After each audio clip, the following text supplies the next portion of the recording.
دوست پوچھتے ہیں کہ انسان کو خدا نے فرشتوں کے برعکس ذی اختیار اور ذی ارادہ مخلوق بنایا اور ساتھ ہی بہت سی پابندیاں اور احکامات دیکھ کر اس انسان کے اختیار کو سلب بھی کر لیا۔ انسانی نفس اب بے شمار پابندیوں میں جکڑے جانے کے بعد ذی اختیار نہیں رہ سکتا۔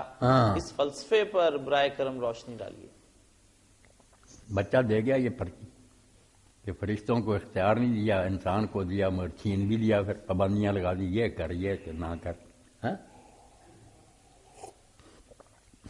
اچھا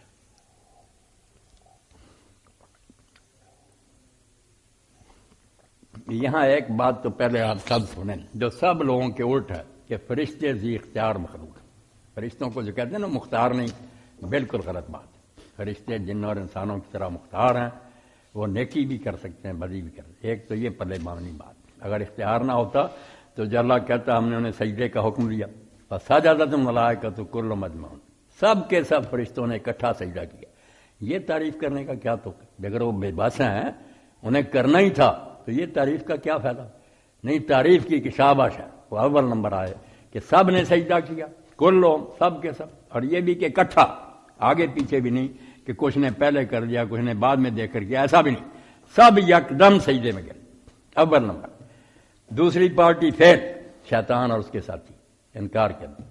تیسری درمیان میں کہ جنہوں نے غلطی کی، آدم علیہ السلام نے دانا کھایا مگر توبہ کر لی، یہ دوسرے نمبر پر پاس ہو گئے، غلطی ہوئی تھی مگر توبہ کی وجہ سے یہ بھی تین گروہ وہاں آ گئے۔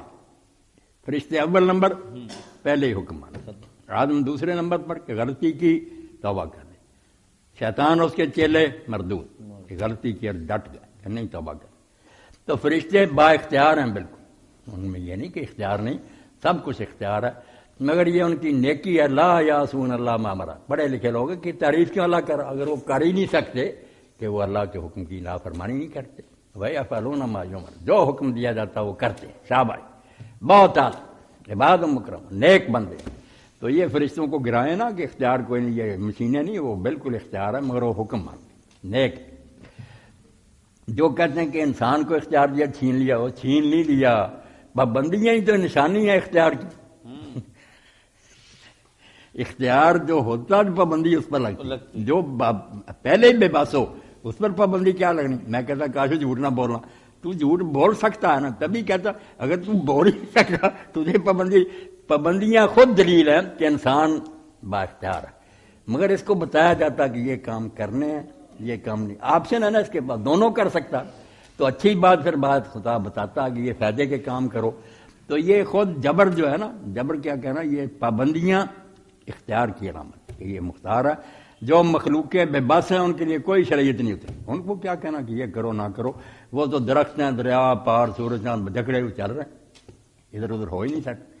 انسان ہو سکتا ہے غلط جانا چاہے غلط، اس لیے مگر تباہ ہوتا نا، پھر اللہ تعالیٰ کا کام ہے، اگر وہ پابندیاں نہ لگائے تو پھر اللہ قصد سبیل میں نہ جائے۔ آپ دیکھیں، آپ اسٹیشن پر جاتے ہیں، وہاں کئی پلیٹ فارم ہیں، اگر وہ بتائیں نہ کہ ریل گاڑی کس پلیٹ فارم پر آئے گی تو مسافر تو پریشان ہی ہوں گے۔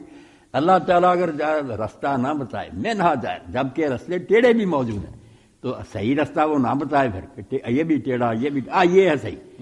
اللہ نے کہا وَاللَّهُ قَصْدُ السَّبِيلِ، اللہ کا کام یہ ہے کہ تماشا نہ دیکھتا رہے، انسان کو جو صحیح راستہ وہ بتائے تو میں نہ جائے، کیونکہ راستے تو بہت سے ٹیڑھے بھی ہیں۔ تو یہ رہنمائی کرنا اس کے اختیار کے احترام ہے، اور اس کو زبردستی نہیں بلکہ سمجھایا جاتا کہ یہ کر یہ نہ کر، آگے اس کی مرضی، اما شاکرا اما بے بس تو تب ہو جاتا کہ یا نیکی کرتا یا بدی نہیں، بے شک یہ نیک بنے یا بد بنے، اس کی مرضی، راستے دونوں بتائیں، انا ہدینا السبیل اما شاکرا اما کفورا، راستے بتا دیے ہیں، اب یہ شکر گزار بنے گا انعام لے لے گا، نہ شکرہ بنے گا سزا پائے گا۔ یہ کوئی جبر نہیں، رہنمائی کی ہے اس کی، تجھے راستہ بتا دیا، آگے تیرا کام ہے۔